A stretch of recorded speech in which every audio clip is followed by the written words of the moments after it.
Hello, I'm Pastor Jeff from Lutheran Church of the Resurrection here in Marion, Iowa. We're working through our Lenten devotion where we're reading through the Gospel of Luke and then the Acts of the Apostles. Today we are in Luke chapter 9, which is for Friday, February the 26th. Once again, remember a couple chapters back where we're told that the women are a part of Jesus' ministry. And here we're reintroduced to the role of the 12. The 12 disciples are to go out and do the very things that Jesus does. And Luke, I think, is suggesting that is the work of the church. That's your work, as well as mine, to continue the ministry of Jesus.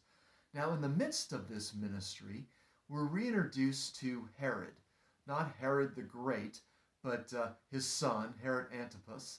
And Herod asks a question: who is this? He knows that he beheaded John. Who is this one? And the answer to that question is in some ways answered by the very next story that we get. It's a story, a miracle story that's in all four Gospels, which makes it very unique. The feeding of the 5,000. Who is this? This is the one who feeds God's people. This is the one who provides in the wilderness. Who is this?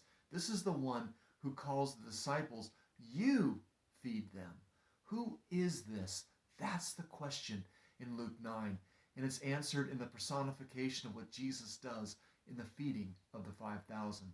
He's the one that provides. He's also the one that challenges us as his followers to do likewise. Well, then we get into the story of the Transfiguration, where Jesus is in the presence of Moses and Elijah. We talked about this on Sunday a few weeks ago.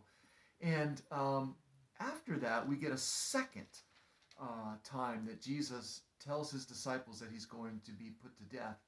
And we get that very curious instance where after Jesus says, look, I'm going to die, an argument breaks out. Do you remember what the argument is? The disciples are arguing, who is the greatest? I mean, you just want to go, oh no, didn't you get it?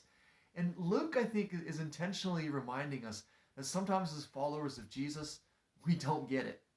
We need to always remember that to be great in the kingdom of God is to be the servant of all. And then it finishes up with the different followers, would-be followers of Jesus. And I think Luke is asking us, what about you? Are you prepared to follow this one we call Jesus? God bless you. Thanks for joining me.